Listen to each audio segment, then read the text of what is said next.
الحمدللہ وحدہ والصلاة والسلام علی من لا نبی بعدہ۔ سامعین السلام علیکم ورحمۃ اللہ وبرکاتہ۔ سامعین، آپ میں سے کوئی اگر مقروض ہے تو آج کی ویڈیو آپ کے لیے ہے۔ آج میں ایک خوبصورت وظیفہ بتاؤں گا، آسان سا وظیفہ بتاؤں گا، اور وہ بھی قرآن سے۔ انشاءاللہ آپ کا قرض اتر جائے گا۔ قرض اگرچہ پہاڑوں کے برابر ہوگا، درختوں کے پتوں سے بھی زیادہ ہوگا، دریاؤں سمندروں کے قطروں سے بھی زیادہ ہوگا، ریت کے ذرات سے بھی زیادہ ہوگا، تو بھی اتر جائے گا۔ یہ آیت مبارکہ بڑی طاقتور آیت مبارکہ ہے۔ قرآن سے اس آیت مبارکہ کا انتخاب کیا ہے۔ انشاءاللہ اس کا 1,25,000 دفعہ جس نے ہنسا پورا کر لیا اور تعداد پوری کر لی، وہ انشاءاللہ مقروض نہیں رہے گا۔ اللہ تعالی غیبی مدد فرمائیں گے اور خوب مدد ہوگی اللہ جل شانہ کی طرف سے انشاءاللہ۔ اس سے پہلے کہ وہ آیت مبارکہ بتاؤں کہ کون سی آیت مبارکہ کا انتخاب کیا ہے، ہمیشہ کی طرح درخواست کروں گا کہ آپ خود بھی قرآن کریم پڑھیں، اپنے بچوں کو بھی صحیح حروف کے ساتھ قرآن لازمی پڑھائیں۔ قرآن کریم کی ایک آیت مبارکہ کا پڑھنا 100 رکعت نفل پڑھنے سے زیادہ افضل ہے۔ علم کا ایک باب سیکھنا 1000 رکعت نفل پڑھنے سے زیادہ افضل ہے۔ اپنے بچوں کو خوب تعلیم و تربیت دیں، ان کے لیے وقت نکالیں۔ آن لائن کلاسز کے لیے، علاج معالجہ کے لیے آپ ہم سے رابطہ کر سکتے ہیں۔ ہفتے کے 7 دن 24 گھنٹے ہماری بہترین اور معیاری سروس سے آپ فائدہ اٹھا سکتے ہیں۔ جیسا کہ شروع میں عرض کیا ہے کہ آپ میں سے کوئی مقروض ہے تو آج کا وظیفہ، آج کی آیت مبارکہ، آج کی ویڈیو ان کے لیے ہے۔ یاد رکھیں، صبح کی نماز کے بعد سورہ یاسین شریف روزانہ پڑھیں، مغرب کی نماز کے بعد سورہ واقعہ 3 مرتبہ پڑھیں۔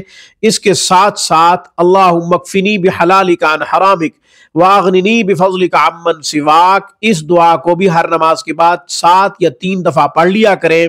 اس کے ساتھ ساتھ میں ایک آیت مبارکہ بتاتا ہوں قرآن سے، آپ نے اس کو 1.25 لاکھ دفعہ پڑھنا ہے، یعنی 1,25,000 دفعہ پڑھنا ہے۔ گھر کے سارے افراد مل کر یہ تعداد پوری کر سکتے ہیں، مگر باوضو ہو کر یہ تعداد پوری کریں گے اور ایک نشست میں کریں گے۔ اور اگر مختلف افراد پڑھ رہے ہیں تو اگر ایک فرد پڑھ رہا ہے یا 2 افراد پڑھ رہے ہیں، یعنی میاں بیوی پڑھ رہے ہیں، تو پھر کئی ایام یعنی کئی دن لگ جائیں تو حرج نہیں ہے۔ ایک نشست میں تعداد کا پورا کرنا ضروری نہیں ہے۔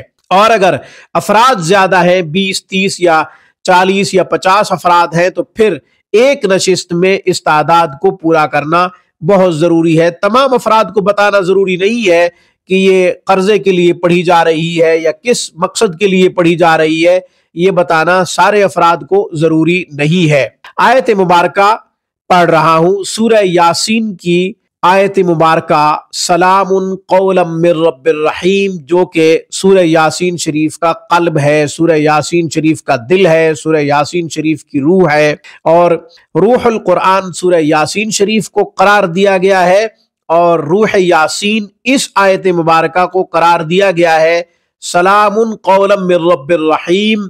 جب بھی آپ یہ آیت مبارکہ پڑھیں تو درود شریف 11 مرتبہ شروع میں پڑھ لیں۔ مثال کے طور پہ آپ نے 1000 کی تعداد پوری کی، پھر آپ نے شمار کر کے رکھ دیا، اس کے بعد آپ دوبارہ جب شروع کریں گے تو پھر 11 مرتبہ درود شریف پڑھ لیں گے۔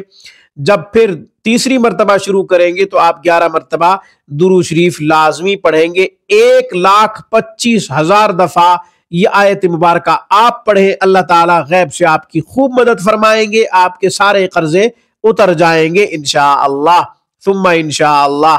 آج کی گفتگو میں بس اتنا ہی۔ اقول قولی ھذا واستغفر اللہ، وآخر دعوانا ان الحمد للہ رب العالمین۔